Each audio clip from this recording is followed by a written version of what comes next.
कोई बता सकता है क्या? एकदम शुरुआत से लेकर अभी तक हमने कहाँ से लेकर कहाँ तक पढ़ा है?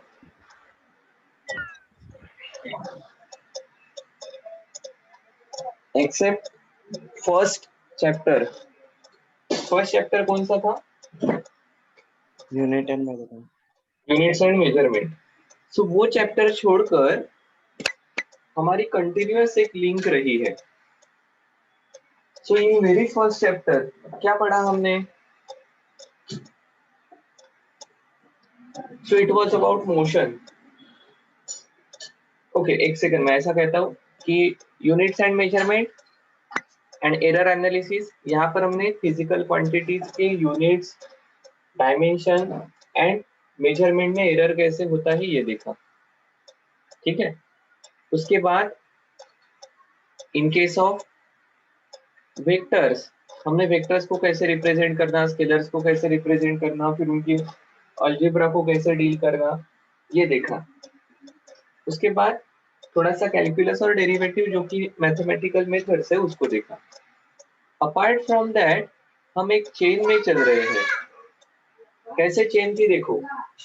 सो इनिशियली ये पार्टिकल था, इसकी मोशन हो रही थी स्ट्रेट लाइन पर, मोशन इन प्लेन या 1D मोशन। फिर क्या हुआ, फिर ये इस प्लेन में मूव होने लगा, इधर इधर इधर इधर, जिसका एक स्पेशल टाइप देखा, ये एक सर्कल में मूव हो रहा था, मोशन इन प्लेन। उसके बाद देखा कि ठीक है, ये मोशन तो ऐसे होती है, but what is responsible for it? So Newton's के लॉज रिस्पॉन्सिबल है इसके मोशन के लिए। सो न्यूटन्स के लॉज देखे, पहला लॉ इनर्शिया का, दूसरा लॉ फोर्स वाला, तीसरा law forces exist in pair, ये वाला। ठीक है, फिर फोर्स ध्यान में आने के बाद, अरे एखादे ऑब्जेक्ट पर फोर्स लगता है एंड उसकी मोशन हो रही है, तो डेफिनेटली वर्क डन के बारे में हमने देखा। ठीक है, वर्क क्या होता है, एनर्जी लगती है एंड ये वर्क करने का रेट। देखो, पार्टिकल, पार्टिकल की मोशन, वर्क, ठीक है, या पार्टिकल, पार्टिकल की मोशन, उसके लिए रिस्पॉन्सिबल फोर्स, और ये फोर्स के कारण अगर मोशन हो रही है तो force into displacement work, work करने के लिए लगती है एनर्जी। सो ये हमने वर्क एनर्जी पावर में पढ़ा। उसके बाद हमें ध्यान में आया कि यार ये तो स्ट्रेट लाइन में या एक प्लेन में जिस प्रकार से मूव होते हैं, वैसा ही हम एक एक्सिस के अराउंड भी रोटेट होते हैं। और फिर हमने रोटेशनल मोशन को पढ़ा। ठीक है, फिर ध्यान में आया हमारे अर्थ के आजू बाजू की चीजें रोटेट होती है, उसके लिए कोई फोर्स रिस्पॉन्सिबल है, ग्रेविटेशनल फोर्स, और फिर उसको ग्रेविटेशन में पढ़ लिया। ठीक है, so that was a series, motion and motion के लिए रिस्पॉन्सिबल एजेंसीज, एंड देन कुछ फेनोमेनॉन जैसे रोटेशनल मोशन, ग्रेविटेशन को समझने की कोशिश की। उसके बाद हम कहाँ गए, फिर हमने थोड़ा सा मैटर के बारे में जानने की कोशिश की कि सॉलिड किस प्रकार से बिहेव करते हैं, उनकी इलास्टिसिटी कैसे होती है, स्ट्रेस स्ट्रेन क्या होते हैं, लिक्विड किस प्रकार से बिहेव करते हैं, किस प्रकार से प्रेशर रहता है, किस प्रकार से सरफेस टेंशन रहेगा, किस प्रकार से उसकी विस्कोसिटी रहेगी, एंड टेम्परेचर का इफेक्ट क्या है, थर्मल प्रॉपर्टीज ऑफ मैटर में देखा। जिस प्रकार से सॉलिड लिक्विड का एक बिहेवियर है, वैसे गैसियस सिस्टम का भी बिहेवियर है, और typically there are two ways जिसके थ्रू ये law of conservation of energy काम करता है, heat interaction and work interaction. इसको डील करने वाले थर्मोडायनामिक्स को देखा, और थर्मोडायनामिक्स पढ़ते पढ़ते हमें ध्यान में आया कि ये गैसेस का बिहेवियर थोड़ा सा सॉलिड और लिक्विड से डिफरेंट है, तो फिर वहां पर हमने काइनेटिक थ्योरी ऑफ गैसेस देखी।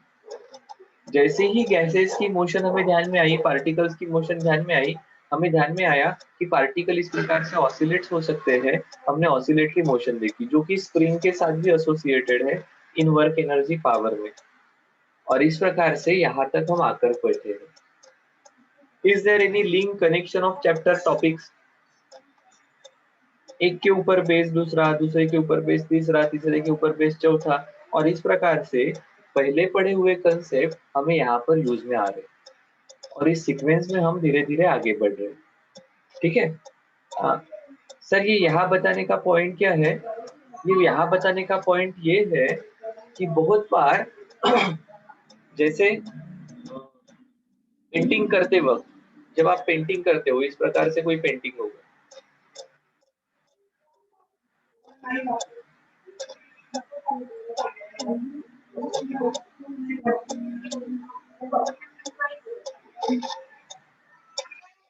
कौन सा ड्राइंग कहते हैं इसे?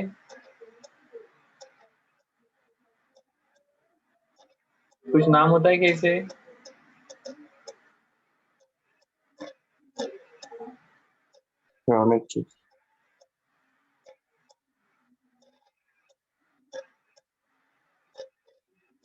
कुछ तो नाम है ना इसे?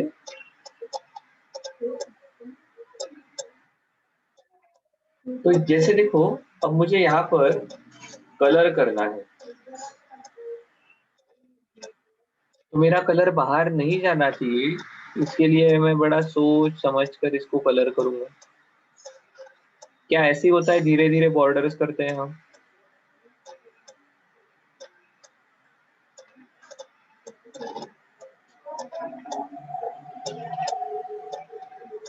ये कलर हमने कर दिया यहाँ पर।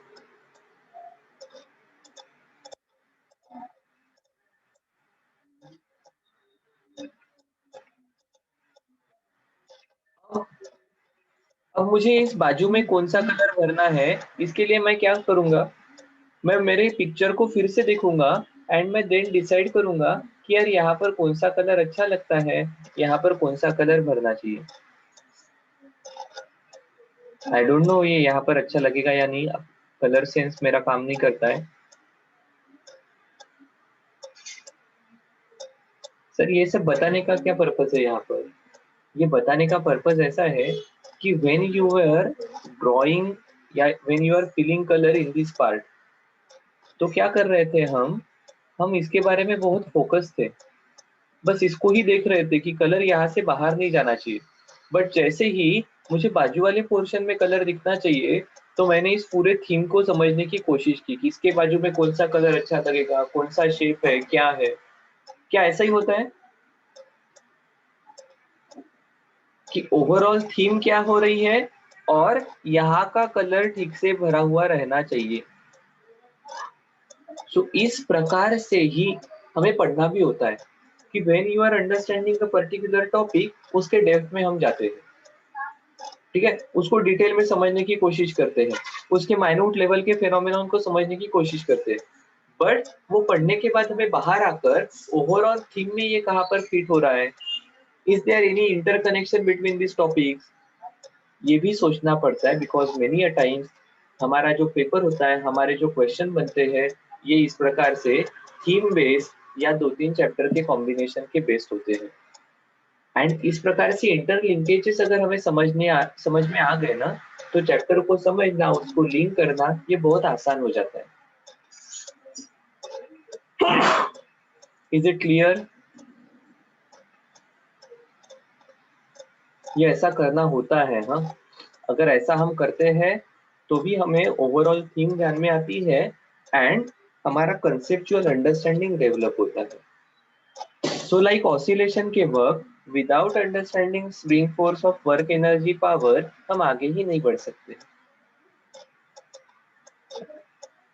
सो ये चैप्टर्स लिंक होते हैं, इसलिए हमें कंटिन्यूअसली अपने मन में इस प्रकार से थॉट प्रोसेस चलनी चाहिए कि यार इसके पहले क्या पढ़ा था, अभी क्या पढ़ रहे हैं, इज देयर एनी लिंक, वहां पर वैसा होता है तो यहाँ पर ऐसा कुछ हो सकता है क्या?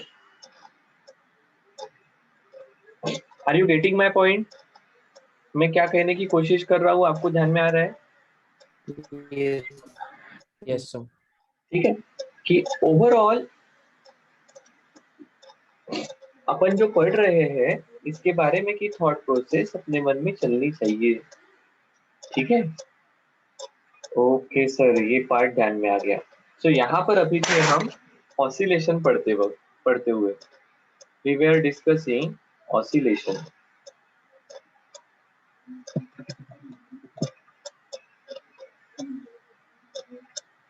ऑसिलेशन में क्या हो रहा था? A particle was vibrating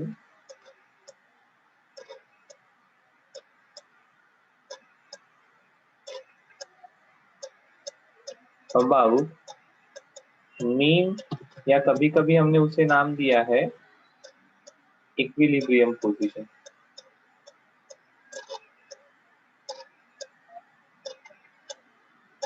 ठीक है, अब इसकी मोशन हमने स्टडी की।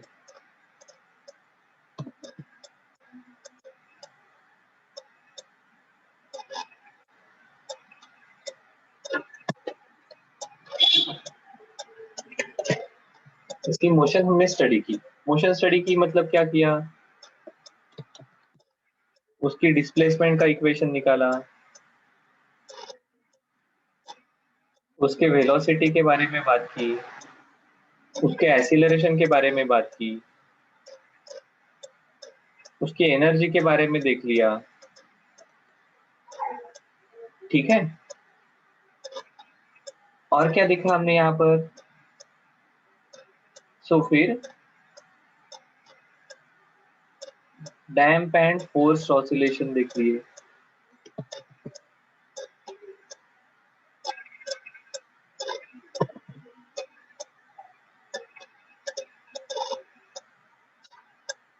और कुछ सिस्टम देखी जो इस प्रकार से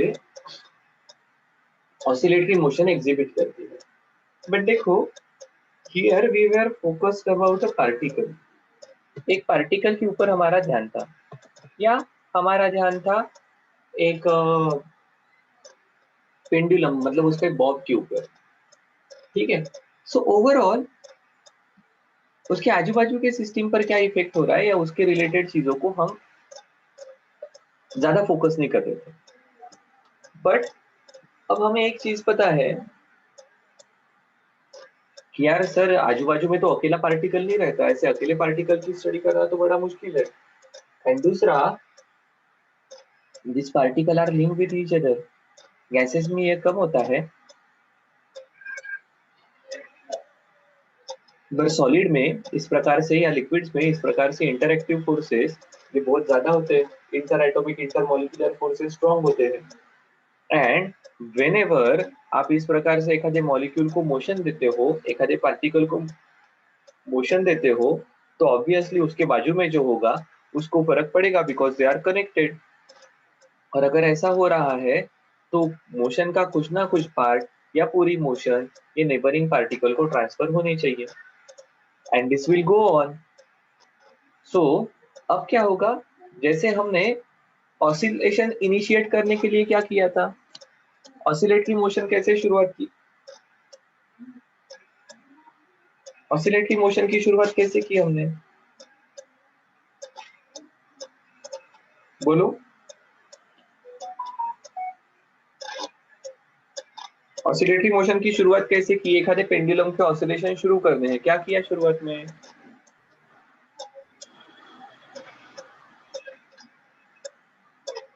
बताओ। स्प्रिंग का मैकेनिज्म समझा। हाँ नहीं, पर जैसे एखादे स्प्रिंग के साथ एखादा मास कनेक्टेड है। एक्सटर्नल फोर्स अप्लाई किया। हाँ, सो बेसिकली हमने क्या किया? उसे डिस्टर्ब किया उसके इक्विलिब्रियम पोजीशन से। ऐसा ही किया ना? पेंडुलम को इसके इक्विलिब्रियम पोजीशन से दूर लेकर गए। सो बेसिकली हमने उसे डिस्टरबेंस दिया शुरुआत में, इसे भी हमने एक्सटेंड किया।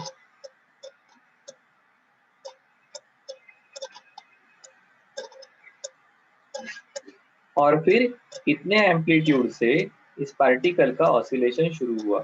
क्या सही है क्या? हाँ सर, बिल्कुल सही है। सो देखो, ये जो इनिशियल डिस्टरबेंस है, ये डिस्टरबेंस क्या नेबरिंग पार्टिकल को ट्रांसमिट होगा क्या फिर धीरे धीरे? हाँ सर, ऐसा तो होगा। ठीक है सर, ऐसा तो जरूर होगा। और इस प्रकार से अगर ये डिस्टरबेंस नेबरिंग पार्टिकल को ट्रांसमिट होने वाला है तो नेबरिंग पार्टिकल उसके बाजू में ट्रांसमिट करेगा। ये भी सही है सर। और इस प्रकार से फिर ये डिस्टरबेंस, ये जो एनर्जी है, ये ट्रांसमिट होते जाएगी। क्या क्लियर है क्या?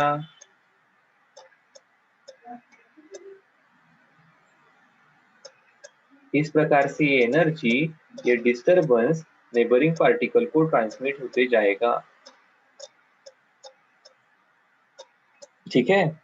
और इस प्रकार से डिस्टरबेंस के प्रोपोगेशन को, इस एनर्जी के प्रोपोगेशन को, ठीक है, इस एनर्जी के प्रोपोगेशन को वेव कहते हैं। ठीक है।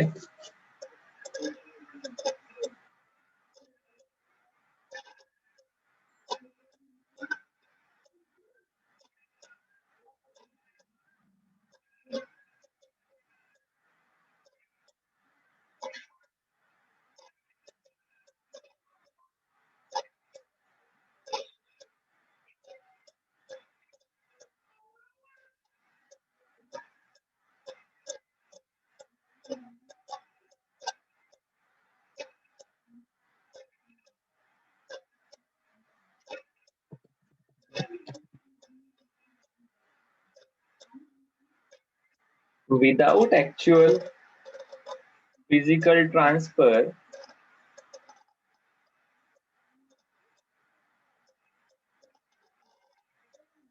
or flow of matter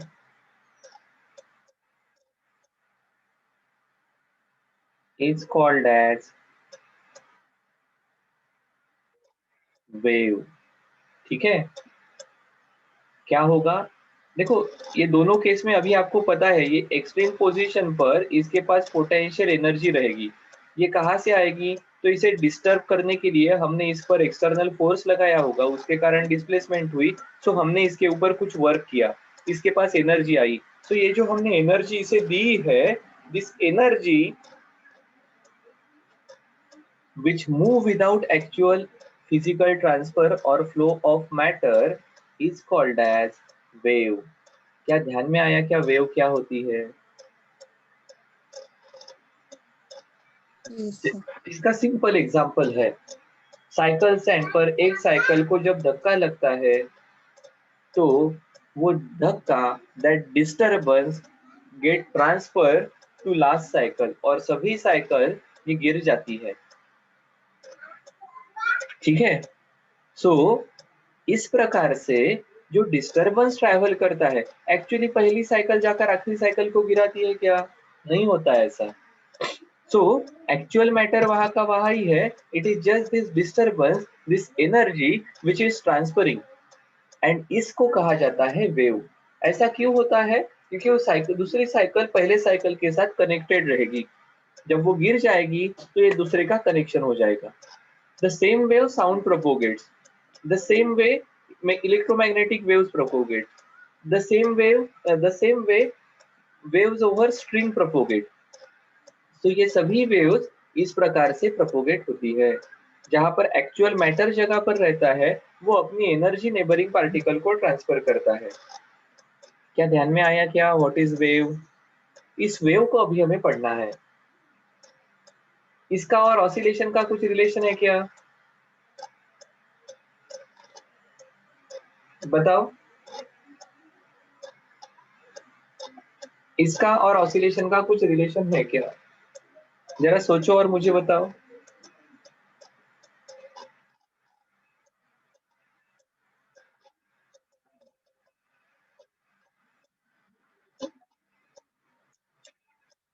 अरे, वेव का एंड ऑसिलेशन का कुछ रिलेशन है क्या?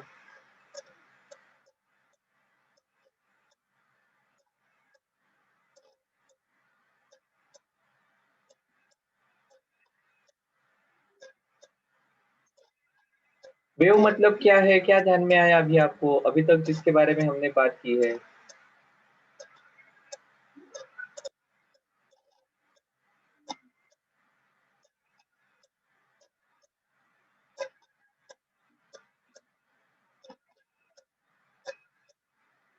ओके, वेव की शुरुआत कैसे हुई? एक्सटर्नल फोर्स अप्लाई करने से। तो डिस्टरबेंस से। पर डिस्टरबेंस से क्या होता है? जैसे यहाँ पर हमने डिस्टरबेंस दिया, इससे क्या होगा? ऑसिलेशन। अब इसके बाजू में दूसरा पार्टिकल रहेगा तो वो भी मूव करने लगेगा, उसके बाजू में कोई दूसरा पार्टिकल रहेगा तो वो भी मूव करने लगेगा। सो एक्चुअली सिंगल पार्टिकल का ऑसिलेशन होता है, मल्टीपल पार्टिकल्स का वेव। वेव जनरेट होगी। बिल्कुल सही है। ठीक है, देखो एक छोटा सा वीडियो दिखा दूं, आपको ध्यान में आ जाएगा।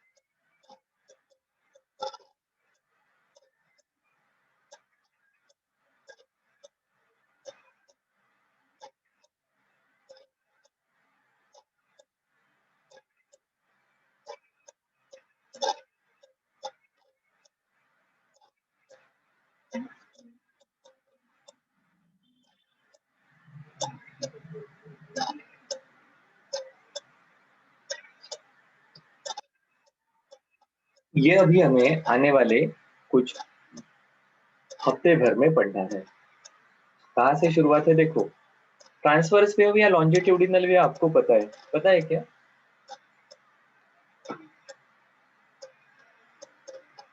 कोई बताएगा what is transverse wave, what is longitudinal wave? तो अगेन देखो, हाँ, ये पार्टिकल का हो रहा है ऑसिलेशन। ये शायद से इसकी मीन पोजीशन है जहां पर अभी अपना कर्सर है, ये ऊपर नीचे ऑसिलेट हो रहा है। बट ऐसे मल्टीपल पार्टिकल्स अगर कनेक्टेड है एक दूसरे से, जो कि हमारे आजू बाजू में होता है, तो आपको इस प्रकार से वेव दिखने वाली है। और आपको ऐसा लगेगा देखकर कि ये वेव आगे जा रही है। वेव आगे जा रही है मतलब क्या? तो देखो, ये जो पार्टिकल है इसको हम मोशन दे रहे हैं, हम इसके ऊपर फोर्स लगा रहे हैं, हम इस पार्टिकल को डिस्टर्ब कर रहे हैं, और ये disturbance is travelling in this direction. ये डिस्टर्बेंस इस डायरेक्शन में ट्रैवल कर रहा है। तो इस प्रकार से डिस्टर्बेंस का propagation is called as wave. ठीक है,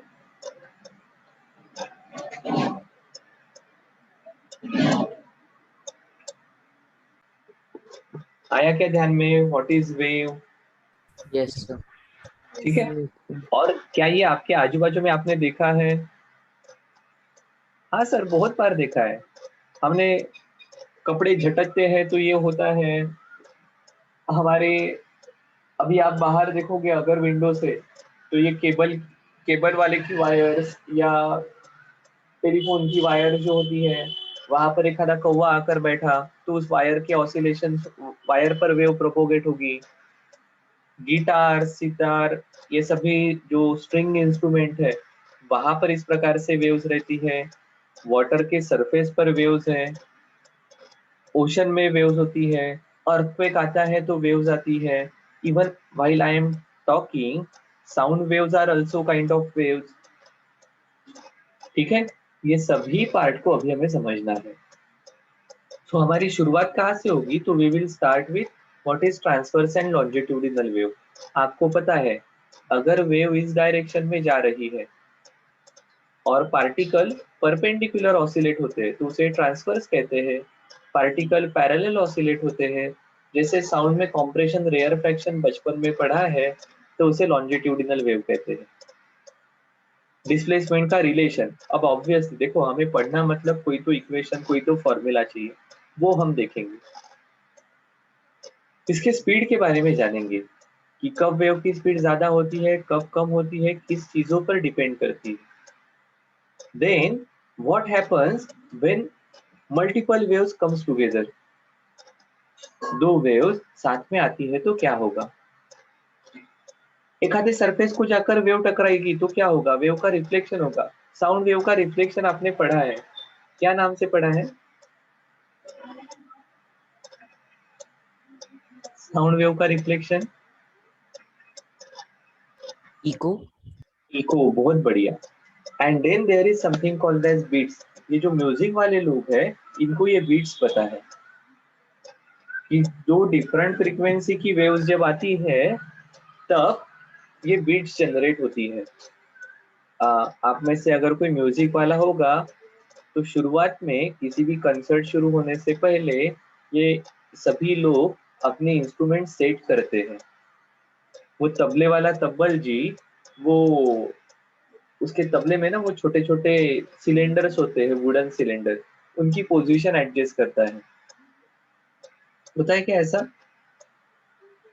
वो गिटारिस्ट अपने स्ट्रिंग का टेंशन कम ज्यादा करता है वो स्क्रू घुमाकर, और फिर वो इधर बजाएगा कुछ तो टका टका, तो फिर वो उधर से कुछ बजाएगा, नहीं नहीं नहीं, फिर वो हाथोड़ी से और थोड़ा सा ठोकेगा, एंड इस प्रकार से वो ट्यून करता है।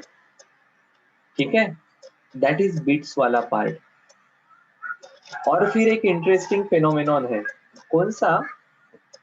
तो रेलवे स्टेशन पर खड़े होते हैं और उधर से ट्रेन आती है, तो उसकी व्हिसल का आवाज बढ़ता है या कम होता है?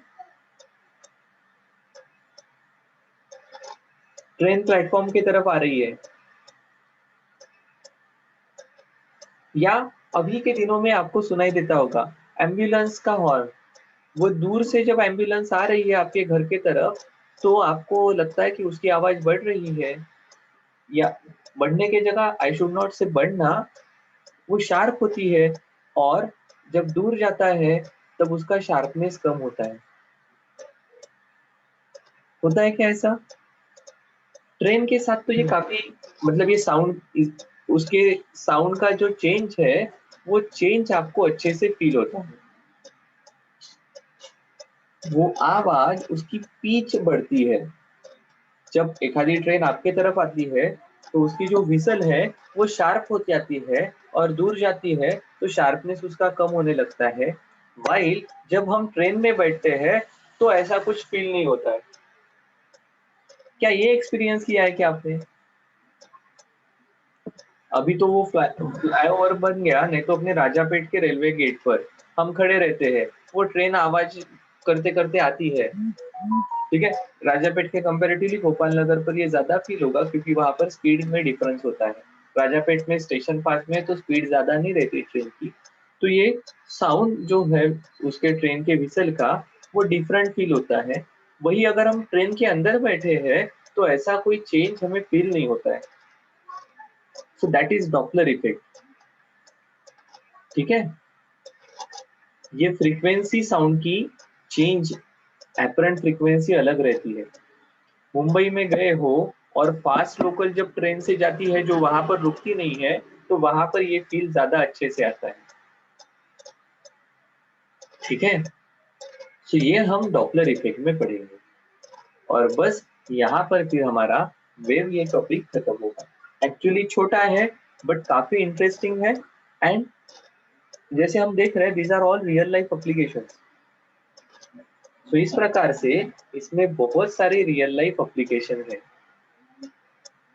और हमने ऑलरेडी शुरुआत कर दी है जब हमने ऑसिलेशन को पढ़ना शुरू किया, क्योंकि वेव और ऑसिलेशन में इतना ही डिफरेंस है।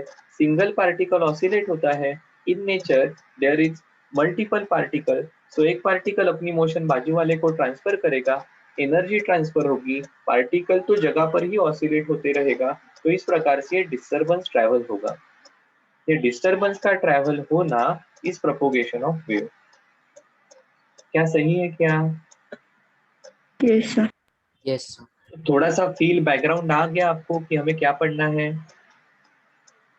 Yes, sir. Yes sir. Okay, so with this we will stop today.